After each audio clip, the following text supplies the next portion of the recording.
Well, welcome everybody to the Women of Wine Country show. I am your host, Terry Wells Brown, and I am so very thrilled to have our very own Sheriff Pat Withrow here with us today. So thank you for joining us, Pat. Oh, absolutely. My pleasure. It's a crazy time right now, so making time for us is amazing. And I have to first and foremost say, we appreciate you at the Sheriff Department. You guys have got so much on your plate right now. You already had a lot on your plate, and then this is just incredible.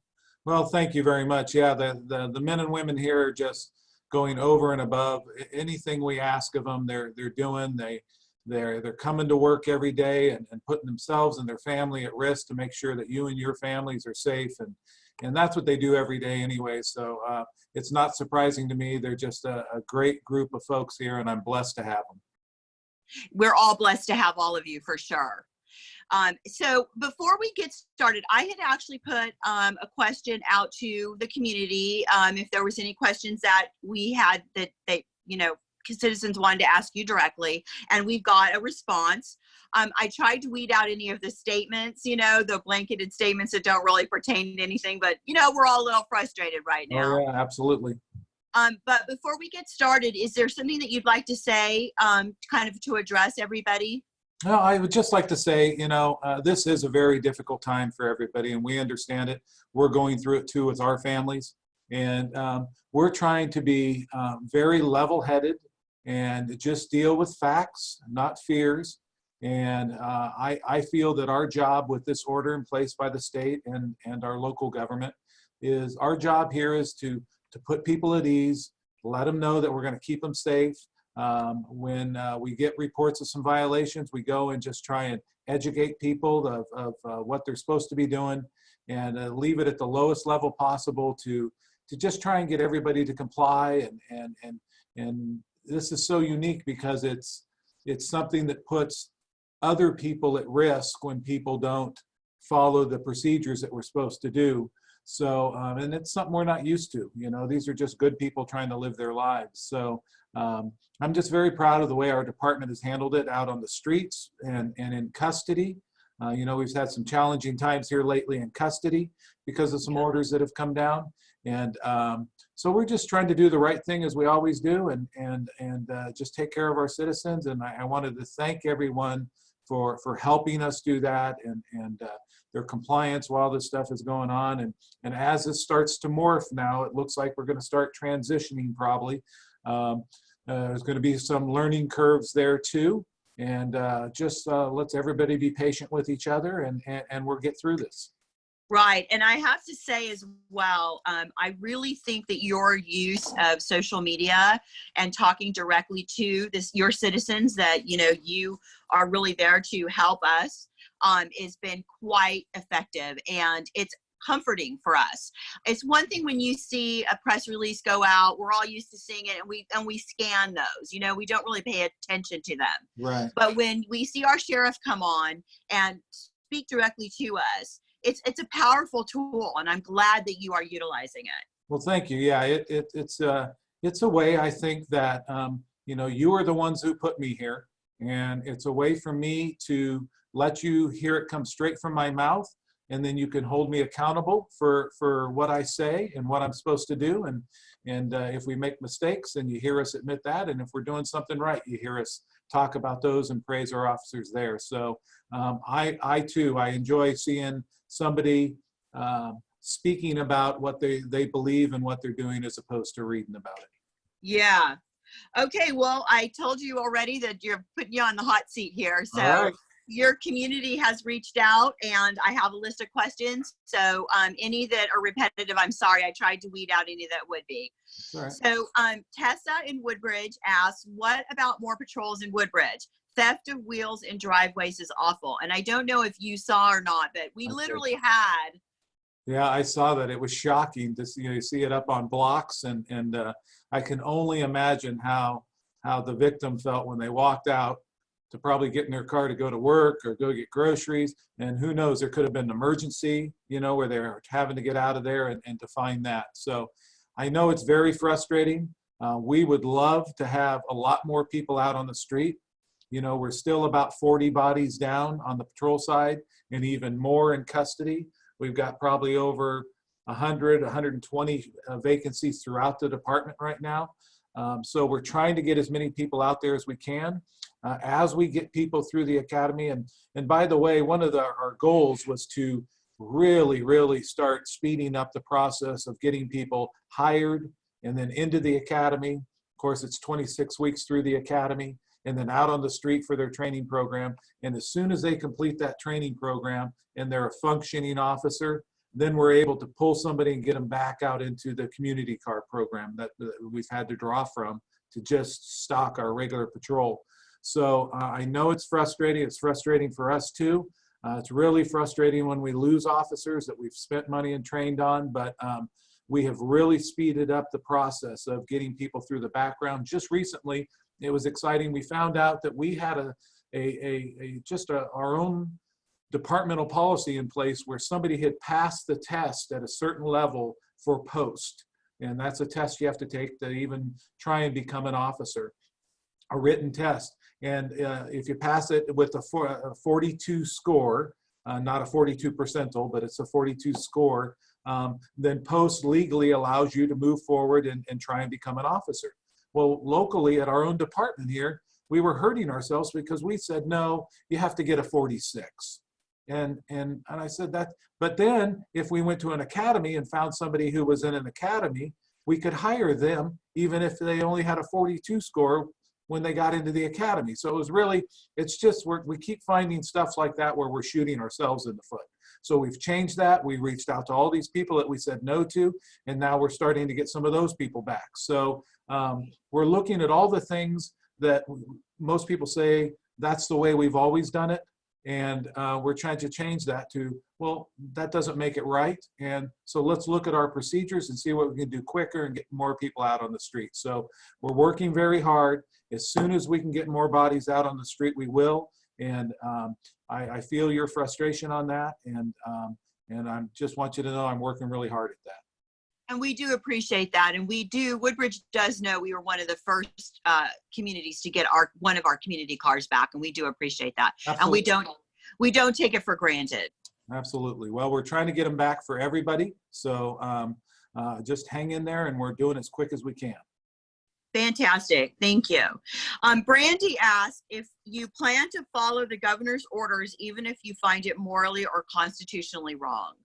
Well, you know, when you start getting into the constitutional questions, you know, it's my job to protect the Constitution and follow the Constitution. And a lot of times that comes down to interpretation in constitutional law. But it's also my job to follow orders sometimes that I don't particularly agree with, you know. So I try and do the best I can for the citizens of San Joaquin County to represent what is the right and proper thing to do. And just like this order that was passed by the Judicial Council that's making me take people out of my jail when I shouldn't have to. And it's an order I disagree with, but it's an order I'm following because that's my job to do it. And it's my job to educate the Judicial Council as to why I think it's an improper law. But it's in place right now, and that's what I'm going to do, unfortunately. And then I try and minimize the effect that it has. If it's going to have a negative effect on my community, then I try and minimize that with the tools that I have to make sure that if I have to release somebody out that I know shouldn't be out, we're gonna be there waiting for them if they're going to victimize our citizens again. And all the other chiefs of police feel the same way. So that's a very difficult question to answer in a black and white way. I have sworn to uphold the Constitution of the United States and the Constitution of the state of California. And I recently hired on a legal advisor here at our department, a gentleman who was Stephen Taylor, who was at the DA's office for 37 years. And so when questions like this come up, we sit and we talk about legalities of laws or requests and things like that to make sure we have a strong foothold on what we're doing. And then we have legal counsel at the State Sheriff's Association level also. All the 58 sheriffs in the state, we have an association. We have legal counsel there that we often go to. So just I hope it puts you at ease that I will always try and do the right thing when it comes to these type of choices and laws that come down that I don't necessarily agree with, and I will make sure that they are legal laws that I am required to follow if they're ones I disagree with, and try and do the best for our community. That's all we can ask. Well, thank you. Mary asked, how do you think our shelter in place is going, and are people cooperating with it? You know, we're finding that most people are cooperating with it the best that they can.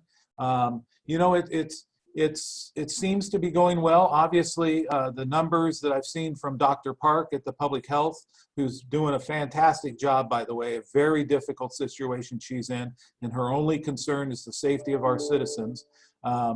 So from what I'm seeing with the statistics and all the meetings and things like that that I've been privy to, I think it's going well. I have my own personal feelings on that, but I am not a doctor and I am not an expert.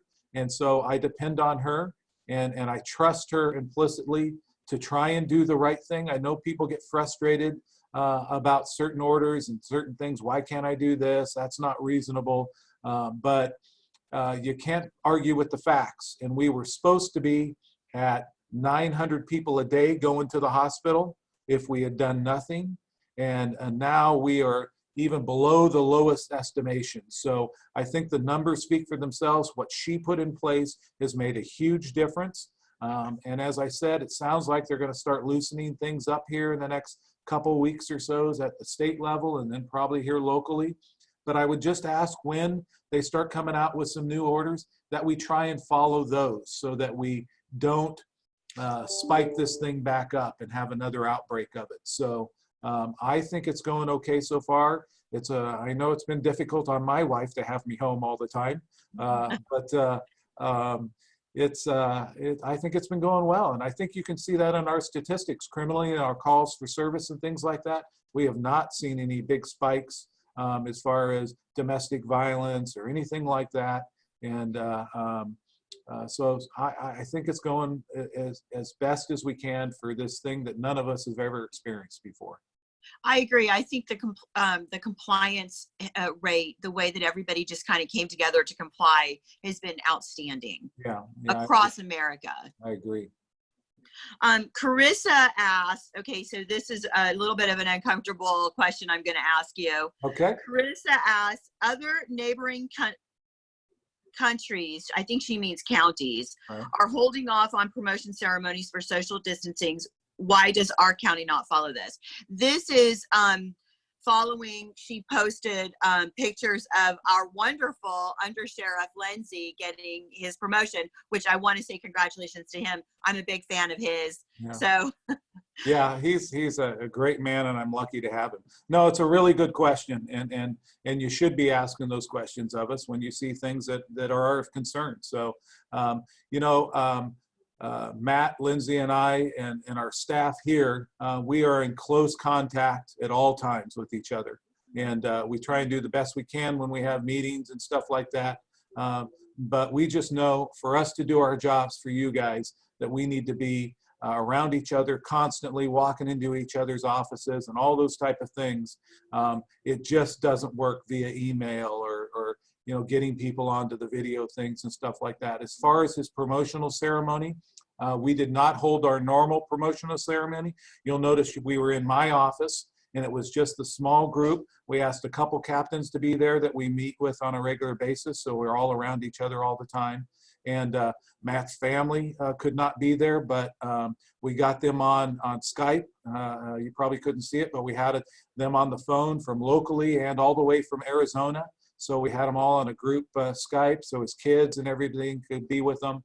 And we tried to do it as safely as possible for our folks that we're working with here. And I told Matt, if he wanted later, when this is all over, we'll have it be part of the regular big event so we can get all the pictures and stuff with the family. But we have to make some promotions during this time. My Undersheriff, Steve Walker, retired. He said he'd give me a year after campaigning with me for 8 years for this position, and I thank him so much for doing that. And he gave me a good, strong year and got us on our feet. And he just had a brand new grandbaby, and he wanted to spend some time with his first grandson. So I understand that. So we have some key positions that we have to fill at times. So that's why we do it. It comes down to, my whole thing when I came into the department is to not have to have everything funnel through this desk, where every answer to every question has to come through me. When that happens, and we saw that with the past administration, everything grinds to a halt because one person can't do that. We put people in places of authority, give them the authority to make these decisions for themselves. So we push all that back down to the sergeants, the lieutenants, and the captains to handle their divisions. So it's very key with that model of giving the authority back down to where it should be, so good decisions can be made quickly, and we find solutions quickly, and we help our public quicker that way, that we have certain key positions filled. Now we have some openings that we haven't filled yet, and a lot of people are doing double and triple and quadruple duty covering a lot of things. So we're not filling all of them, that we're just filling the key ones. And we're trying to do that as safely as possible. You'll notice, you'll see some pictures when we get some new hires. We'll just do the swearing in right here in my office to give them the oath of office, so we can get them into that training program and get those positions filled and get more people back into the ComCar program and other programs that we've had to pull from. So it's a great question, but we're trying to do it as safely as we can and just fill in the key ones that we have to do. Fantastic leadership model too, by the way. Thank you. Thank you. Tracy wants to know if you have to follow the governor's orders. I wish we as a county can vote not to do the crime and do the time. We have a choice. Right. Well, we have to follow the governor's orders, you know, for the good of all of us. And we have the ability here, because these are orders that are, we may or enforce them, or we can educate people on them. So when we enforce laws, there are some that say you shall arrest, like domestic violence. When we arrive on scene, if we see an injury, we have no choice. We absolutely have to arrest on that. That's taken out of our hands. But many of our laws are may arrest, or you may cite somebody on these things. So that's why we try and use a little softer hand on this, and use education and things like that to gain compliance. And so, yes, I mean, absolutely, people have the choice whether they're going to follow any order or any law. And that's where we hope that they do. And we'll have to step in and take some type of action if somebody calls us about it and complains. Either us or the health department or somebody will. But we hope that people will follow these orders. It's just going to be a little bit longer. And, you know, when you think of it over the grand scheme of things, and the time that we've been having to stay at home and follow these special orders, it's really not asking too much if you can save one person's life. Yeah. You know, if it's my child that gets sick, or my mom that gets sick, and yeah. I would feel horrible. I just went yesterday and got myself tested. I don't have any signs of it, but if I'm asymptomatic, I want to make sure that I'm not out there exposing anybody, because I'm still around a lot of people nowadays. So we just ask that you follow it. Everyone's required to, and we hope we can get through it quickly. I'm going to ask an off question. You brought up the fact that you were tested. Are your other deputies being tested as well? Yeah, we want to get all our folks tested. So Tracy, the city of Tracy just opened up a site, and first responders and our staff here are get to go do it first, and then they're going to open it up to a lot of people. And so yes, we're trying to get all our folks over there, because if I'm going to send them out to respond to a call for service, we want to make sure that as best that we can, that they're not carrying something to somebody else, much less them being exposed to something else. So, so yeah, we're trying to get all our folks tested, everyone that wants to. It'll be voluntary on them. And then if we know somebody has been exposed to somebody who has been either positively tested for the virus, or they think they might have it, that's part of our dispatching and things like that now. So if somebody calls in and asks for service, you'll notice they'll ask a lot of questions about if a deputy's going to respond out there. Have you been sick, or anybody in the household have fever, that type of thing. So now we know to use a little more extra precaution there over and above, even if we have to put our mask on or gloves on and things like that. So so we're hoping that we can get as many of our people through that want to do it. It was quick, it was easy, it's really well organized. It was a little uncomfortable, the test itself. It's a pretty long swab that they put up your nose there, but I kind of equated it like if you're swimming in a pool and you get a little chlorine up your nose. It's just kind of that feeling. So it's not a bad thing, and it's easy to do if people have to go out and do it.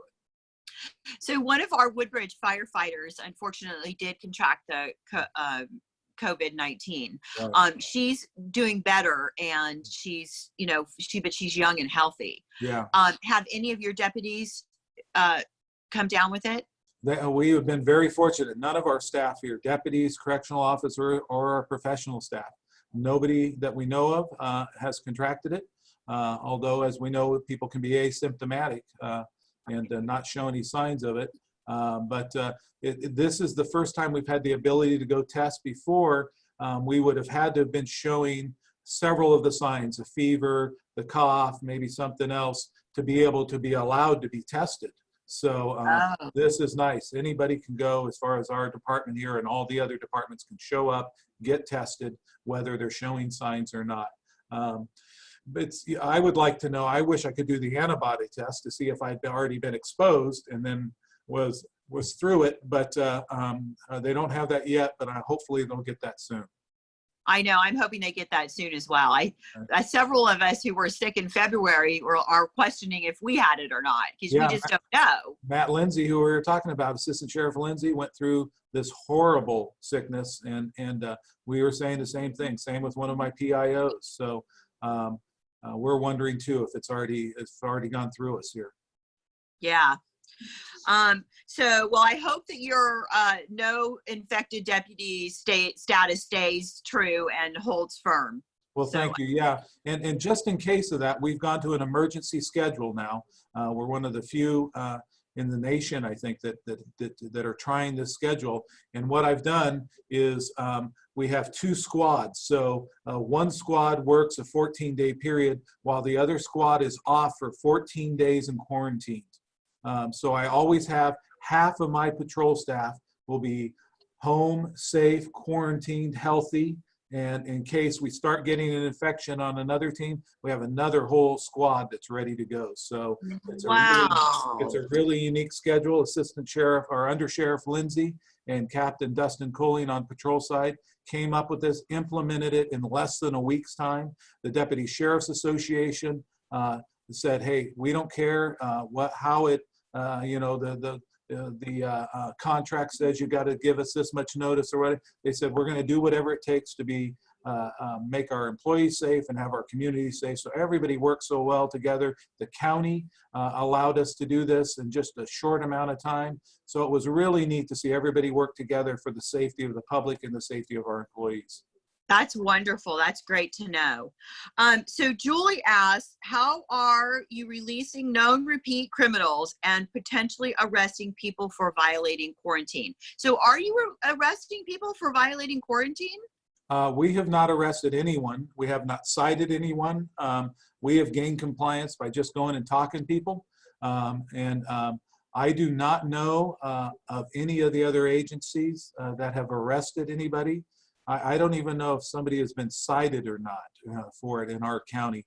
All the chiefs of police and I and the DA got together, and we all agreed that we were going to take the exact same approach towards this as far as trying to gain compliance through education. Now, if somebody absolutely refuses and tells us to go pound sand and they're not going to do it and they don't care about the safety of everybody else, well, then we will take action. But as far as I know, I could be wrong. I don't know the other department statistics, but we have not had to arrest or do anything to anybody. So Okay. So Mary Lee wants to know how your deputies and your families are doing and if it's changed anything for family life throughout this. Well, thank you so much for asking about that. That's the most important thing to us is our family here at the department and their families at home. Um, it's changed a little bit. I can speak personally for myself as far as Kathy and I interacting. And of course, Kathy's a nurse. My wife is a nurse at St. Joe's. So we get the double whammy. So we're just more cautious about things. We're very, I'm sure the officers, if they're changing their clothes and washing up and all that before they go home to expose their family to anything. But in our line of work, we get exposed to an amazing amount of stuff, whether it's tuberculosis, possible HIV infections when people bleed or spit or anything like that on us, and all these type of things that we are constantly have to be cautious about. So it's kind of business as normal for us because I myself in my career, I had a big car chase and chased a guy into a field and tackled him. My dog got involved and all that type of stuff. And then about 2 hours later, I got a call at home and they said, hey, that field you ran into had just been sprayed with a pesticide that's a carcinogen. So you need to take all those clothes and get rid of them. So we deal with that type of stuff on a regular basis. And if our guys get, as I said, if they respond to a call where they think somebody's exposed them, whether to this virus or anything else, we immediately have them go get tested. The guys who have been around somebody that we think may have had it, we have them stay off for several days until they're tested. And of course, then they use really good judgment at home and being around their family. So we're adapting a little bit more to this just because of the high profile of it, but it's pretty much what we deal with on a regular basis. It's good to know that you already have protocols in place so that you guys are already prepared for the rest of us aren't prepared for. Yeah. Unfortunately, we get to see it a lot. Yeah. So Leah asked, how do you plan to change the system in our county so that it's not based on population control for the high score, but rather on corrections? It cannot be a revolving door with overloaded probation as the keeper. Maybe you understand that question better than I do? A little bit. We in California here are trending more towards not putting people in jail and having alternatives to incarceration, which is really a good thing. There's a small percentage of the criminal population that no matter what we do, no matter what we offer, no matter how we try to get them off drugs or out of gangs or stop their criminal behavior, they're not going to do it. They just have so many problems that they're going to be bad guys. And those are the ones that we really need to spend our time on locking them up, and keeping them away from our society. But the majority of the 30 plus years that I've been in law enforcement, the majority of people that I deal with, whether they have some type of substance abuse or whatever it is that is causing their criminality, they would like to get out of that if we can get them the help that they need to do that. So personally, if I understand the question right, what I'm trying to do to stop this revolving door of people coming in, getting arrested, put back out again, victimizing people, coming back in, we're truly trying to enhance what we do here while we have this captive audience, while they're in custody. And it makes it a little more difficult because now the trend is to get them out as quick as possible. My fear is that this zero bail is going to stay in place after this because they passed that law where they didn't have bail anymore. And then it got challenged in court, and now they're trying to get it back on the ballot where people have to have a bail again. It wouldn't surprise me if they try and keep this in place to try and keep people that they feel shouldn't be in custody in custody. So we've done a couple things here. One, when you come into our jail, we have a very advanced assessment tool that judges whether you should have to stay in custody or not. And it judges that by your entire history of criminality and your type of crime that you're committing and that type of thing. So it judges whether you are safe to be released out and while you're pending to go through the courts on your court case. So we have a very advanced one already. That's why we didn't need this zero bail thing. Everybody that should have been out was out. And that's why you're seeing the ones that we released are coming back so quickly now already. So it shows that our system works. But secondly, the ones that do stay here, the ones that are convicted and are sentenced into our facility, we are doing a lot more to try and give them training so that they don't have to go back and return to a life of crime. So right now, we just got approved through our budget, and it's on its way here. We have a couple forklift training simulators that are coming. So people that are in custody, if they choose to do so, can take this class, get certified. So then they leave here, they can go get a great paying job at a warehouse, driving forklift, and make good money and good bennies. And now they don't have to go back out and break into our cars or our homes again.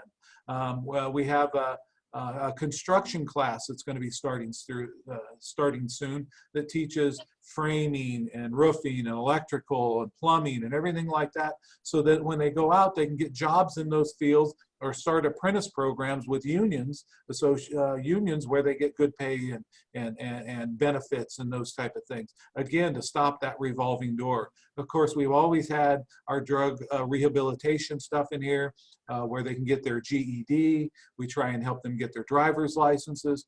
All these type of things that we even have people now, we've hired 2 in our last budget, we got it approved and we have them. They are counselors for when people are being released. They start making contact with the inmates that are going to be released so that we don't wait till the day they're going to release and kick them out the front door and go, good luck. Yeah. What we do is we work with them. Okay, do you have a place to live? Can we find you some transitional housing? Do you have a driver's license? Have you gone through that program here? Do you have any type of skill sets that we can be working on? So we now have advocates for these people that work for us here that are helping them transition out of jail long before they hit that front door. So we're doing everything we can to try and help those who want help. And then if they go back out and they fall off the wagon and get back into drugs, we have to pick them up again. Well, you know what? We'll be here waiting for them to offer that help again. And the ones that don't want our help, well, you can be sure that we'll be waiting for them out there. Well, that's so amazing too, because I wonder what the statistics are on how many people released from jail end up being our homeless population too. Absolutely. So, I mean, you're almost taking care of 2 birds with 1 stone there. That's what we're trying to do. And that's what was frustrating about this last release we had to do of all these people. Nobody took into consideration whether anybody had any place to go. They just told us, you need to get them out by this date. And they thought they were helping these people. Well, they were hurting these people. These people were safe in our jail.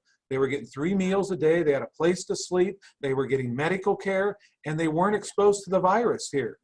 And they just said, nope, these are the 75, however many the number is now, people that have to go, and send them out the door. And without consideration, as I said in one of my videos or on one of the news things, I said, the way the order should have come down is for those jails in our state that need a tool to get people out because you have the virus in your jail, you can use this zero bail if you so desire.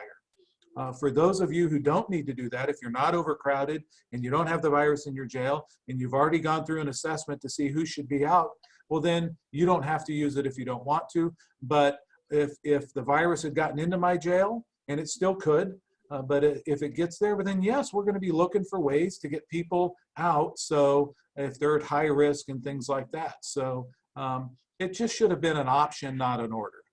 So it's kind of like following in line where the federal government has said each state is responsible for their own, because each state is going to have a different need and different amounts of, people infected and all of the things. The same thing should have been done with the governor, with our counties and our law enforcement. He should have said, this is what we'd like to see happen, but do it what's best for your community and what's best for your system in place. Yeah, I think anytime you do a blanket rules that covers everybody the same way, that doesn't work. It's whether you're disciplining your kids or you're doing something at work or whatever, blanket rules usually don't work very well. Now, I want to clarify that the governor didn't put the zero bail thing in place. That was the Judicial Council.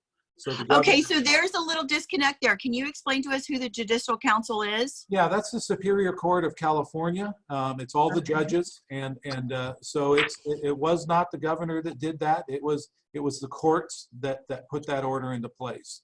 And they did that fearing for the safety. Their intention, I believe, was good. They feared for the safety of the inmate population. I always refer to our jail as like a cruise ship that we keep hearing about on the news. This is a cruise you don't want to be on, but it's a cruise ship. And with people that close together, if the virus gets in there, well, then it kind of starts spreading like a wildfire, like it did on those cruise ships. So they were trying to do the right thing and make sure that, if you're in there for like our guy who got out and keeps stealing cars, if you're in there for stealing a car, that shouldn't be a death sentence. I mean, it's frustrating to us, but if you have a compromised immune system, whether it's because of drugs or things like that, whatever, your life shouldn't be put in danger for staying in jail for a property crime or something like that. Right. So it's a good concept, and I understand it. It was just the execution of it that they should have trusted our local jails and our sheriffs to be wise enough to know, all right, who's at risk at our jail? Is our jail at risk? And give us the option and the tools we needed to get people out, because I believe our DA and our public defender and our local courts have been doing a fantastic job at getting those people out who needed to be out. We had an elderly gentleman in here who had a compromised immune system, and he was in for a huge embezzlement case, but we had already gotten him out. Hey, look, it's not worth risking his life over this. So we got him out and got him, to make sure that he appears at his future court dates and things like that. So we were working great as a team, as an entire law enforcement justice team here in San Joaquin County, and we do on a regular basis. And we're way in front of the curve than other places. So that's why it was frustrating for all of us involved. But I know their heart was in the right place.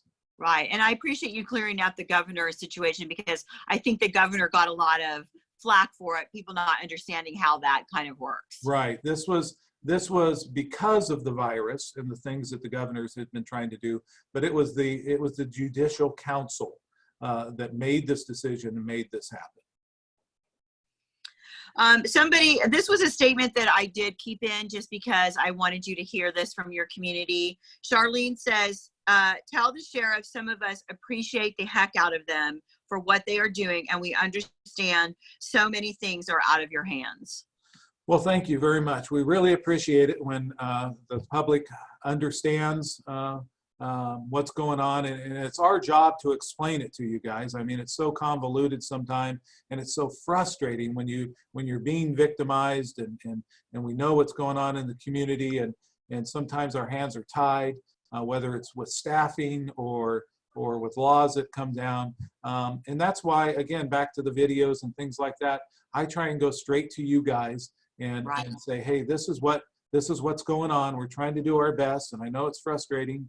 But I am very fortunate, and I know the men and women that work here know it, how much support we get from our community, and we treasure that support, and that's why we constantly try and be as open and honest about things that are going on here now, so that that we're human and we're going to make mistakes, but when we do, we're going to own up to it. We're not right.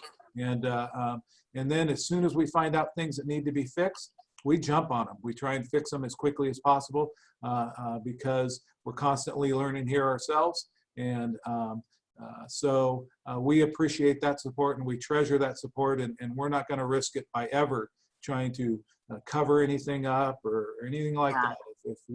If I got a bad cop who's out there doing bad things, I don't want him as much as you don't want him. So we will admit to that, and we will apologize when we make mistakes, and we'll try and do better. So we really appreciate that support.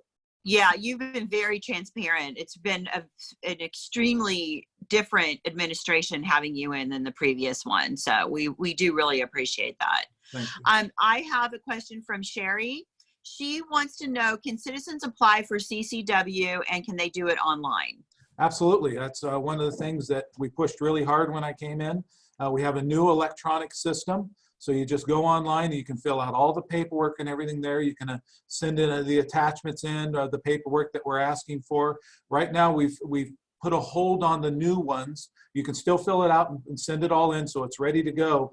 But we didn't want citizens having to come in and have contact with us in person to finish the process. So because they have to fingerprint and all of that stuff, yeah, and right? take pictures, and then we have a face-to-face interview and that type stuff. So we didn't want to expose our staff and expose you guys to anything that we could possibly, because we're around a lot of people. So please go ahead and fill that out online and have it ready to go. But we're very short-staffed down there. We have part-time employees helping us with that. I know it's very frustrating because it takes a long time. We are still continuing to process the renewals of people who had already been in and been pictured. And those are much easier for us to do. So we're processing the renewals so everybody stays current. We've just put a freeze on the brand new ones where somebody has to come in and get interviewed.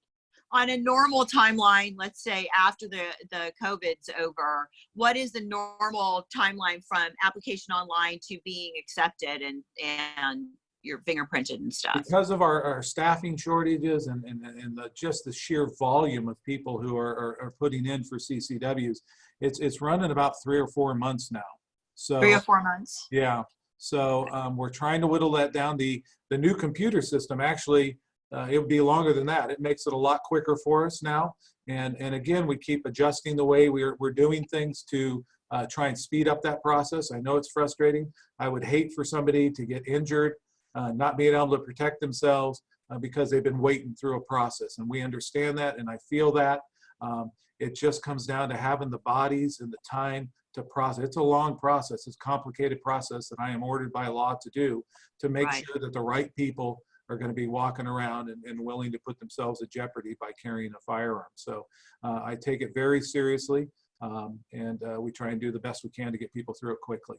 So you would encourage citizens who are interested in obtaining their CCW license to go ahead and apply online now, but just understand that it'll be after the virus situation is over before you move forward with any new CCWs. Correct. Absolutely. Okay. Thank you for that. So also there is a lot of this is somebody who doesn't want me to say who they are. Okay. There's a lot of protests that are being generated. There's groups on Facebook right now.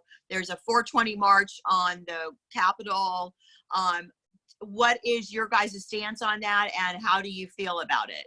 Well, I think it's irresponsible, to be honest with you. I hope they won't be protesting and marching here. It puts everybody at risk that's at that protest because you don't know if the person next to you is asymptomatic or not. Again, we understand their frustration, and it's absolutely one of our founding rights to be able to go out and protest about this. But it puts our officers at risk that have to respond and make sure we maintain order at these protests, all those type of things. When if we just let us get through this virus, this time, where we get this curve where we're not getting the infection and we can get the testing done to know who's had it and who hasn't. If they would just try and be patient, we all have that frustration. You know, we all want our friends and families to be able to open their businesses back up and get our economy going again. We understand that.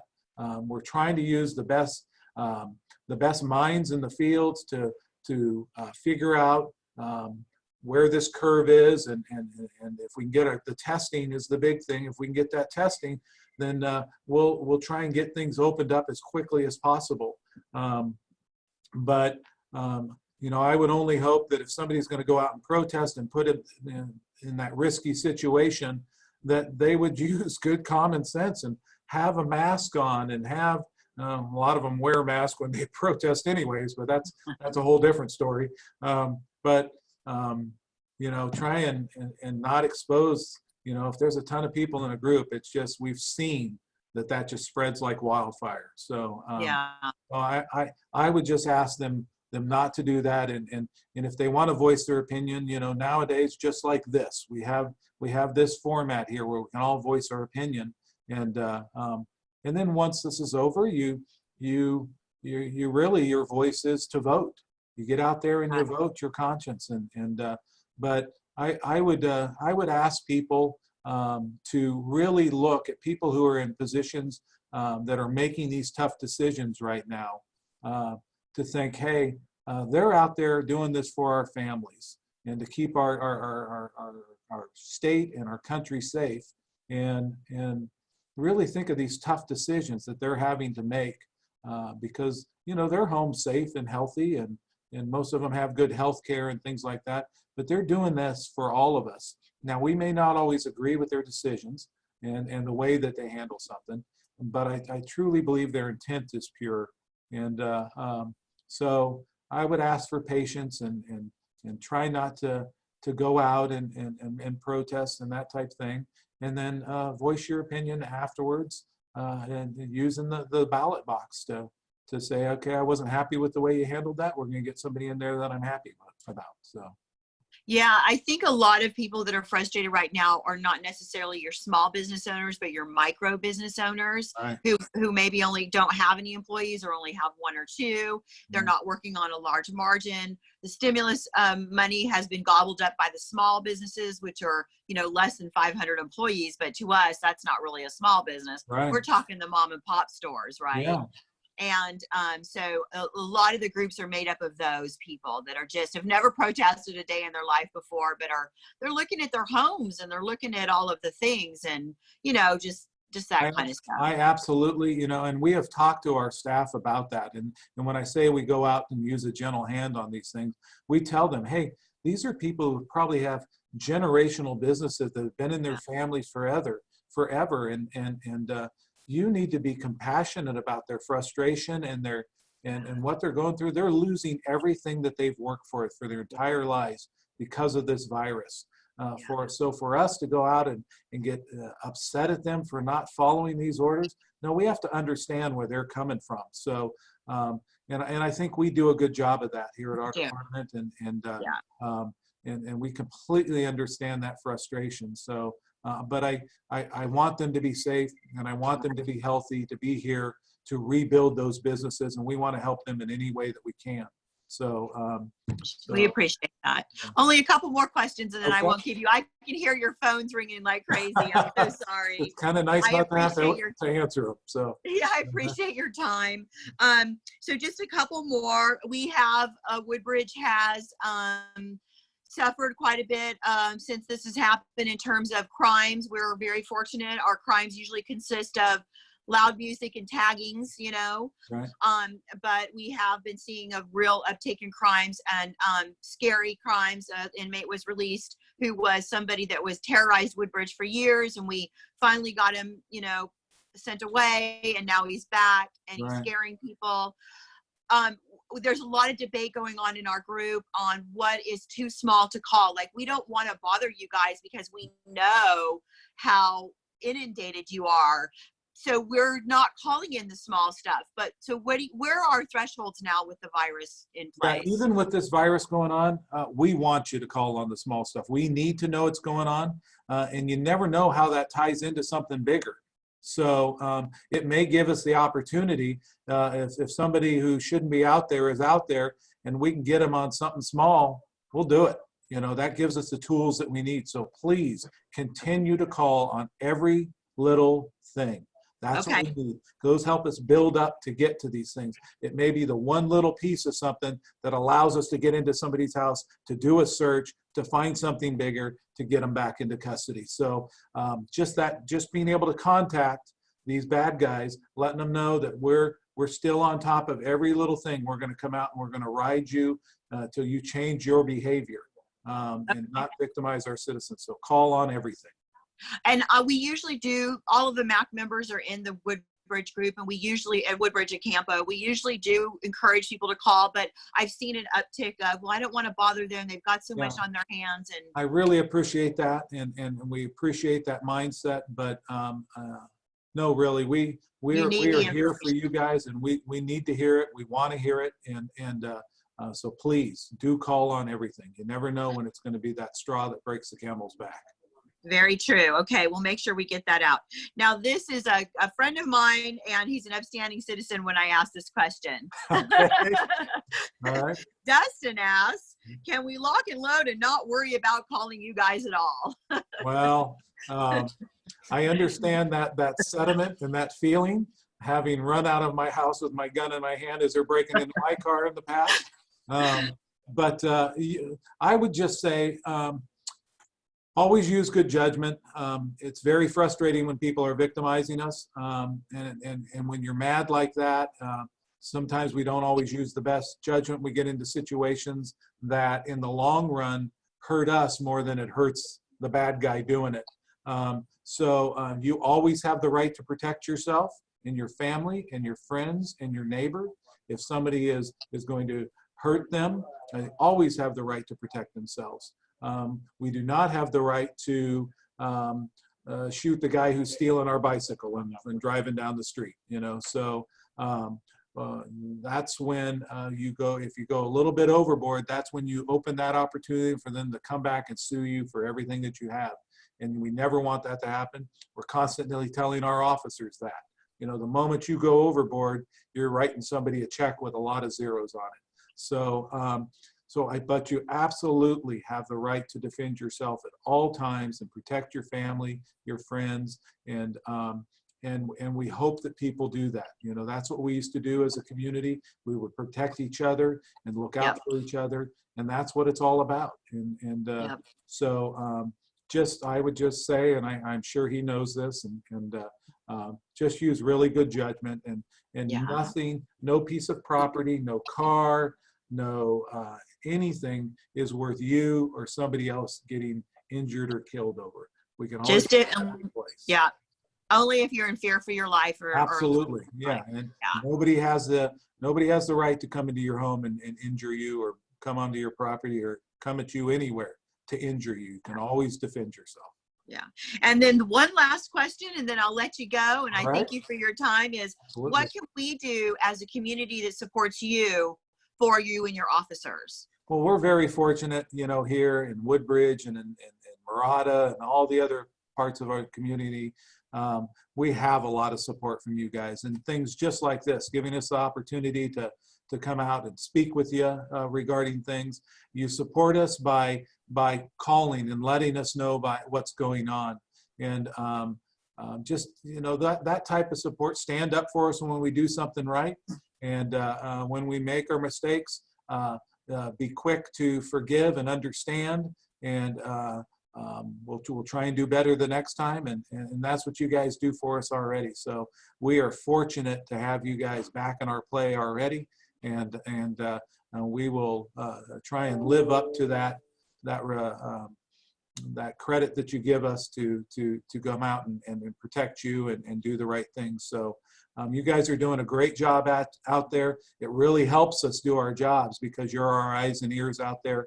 So just keep doing what you're doing. We're very, very lucky to have communities like you guys. Well, thank you. And thank you so much, Sheriff, for joining me and on taking time out of your busy day. I know you're swamped. So I really do appreciate, all of our community appreciates the time that you're giving us today. It's our pleasure. And we look forward to coming back out in person, getting our meetings back out in person soon. So are we, let me tell you. Absolutely. All right. Well, thank you. Thank you for putting this together. We really appreciate it. Okay. Have a good day. Bye-bye.